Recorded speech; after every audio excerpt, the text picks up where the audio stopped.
Fear of a trade war, hurting the overall market. And we have special guests on this, Senator Tim Scott and Congressman Trey Gowdy, Republicans both from South Carolina. Senator Scott, first, if I may, do you approve of President Trump's very strong stand in these trade talks with China?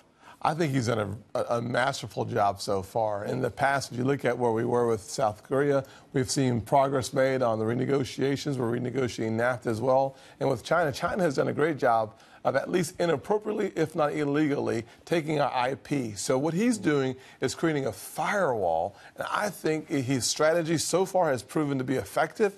I'm looking forward to what happens. And let's remember, let's take a step back.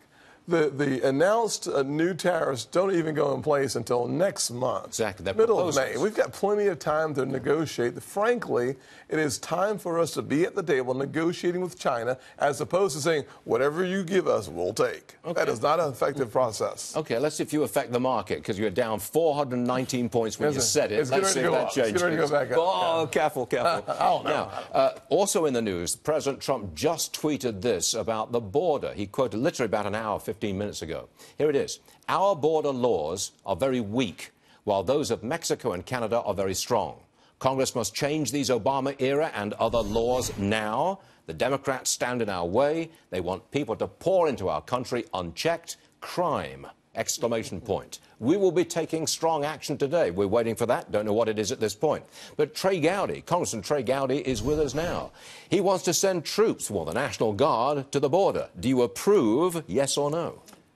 I do, because no country should ever apologize for border integrity. The president's right. It's a misdemeanor to cross the border without permission. A misdemeanor. It doesn't become a felony unless and until you reoffend, and it's not a crime at all to overstay your visa.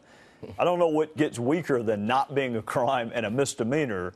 So no sovereign nation should ever apologize for border integrity. So by whatever means that needs to be accomplished. I think he's doing this.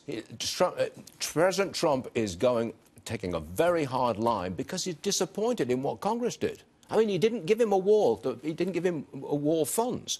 You didn't give him any action on immigration. It's your fault, Trey. Well, when you write a book called Unified, you don't want to pick on the U.S. Senate, but nor should we. But he will right now. Nor should we. Okay, let's talk about this book. It's called Unified. You wrote this thing together. It's about race relations. I've lived in America for 40-odd years now, and it seems to me that race relations are not good. What are we doing wrong? Well, one of the things I think we could do right is it's hard to hate what you know.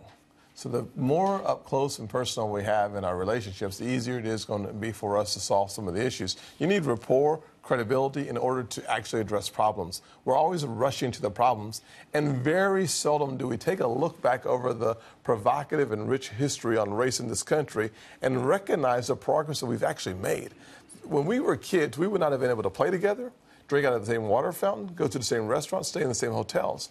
So in less than 50 years, for him, he's only 30 years old, but for less than 50 years, yeah, it was a joke, by the way, Stuart. For less than 50 years, we have seen amazing progress in this nation and in our state. So the fact of the matter is, one of the reasons why we wrote the book Unified is because we understand that in a polarized country, we can remain one nation if we have serious American family conversations. If I were to stand up on this program and publicly say, I think race relations are really pretty good, they've improved enormously, I'd be shouted down, Trey. I wouldn't last 5 minutes. Well, that's because we're currently in a culture that loves negativity.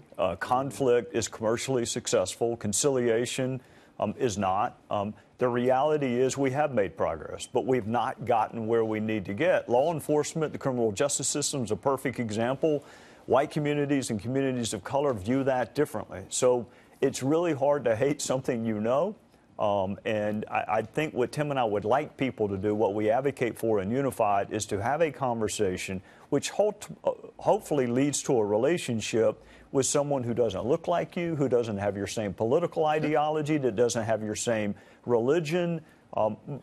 Quit going to the conflict. Contrast is okay, but quit going to the conflict and focus on what we have in common. I'd like to, a lot of the young black folks who appear on this program are activists. They're in politics or the law.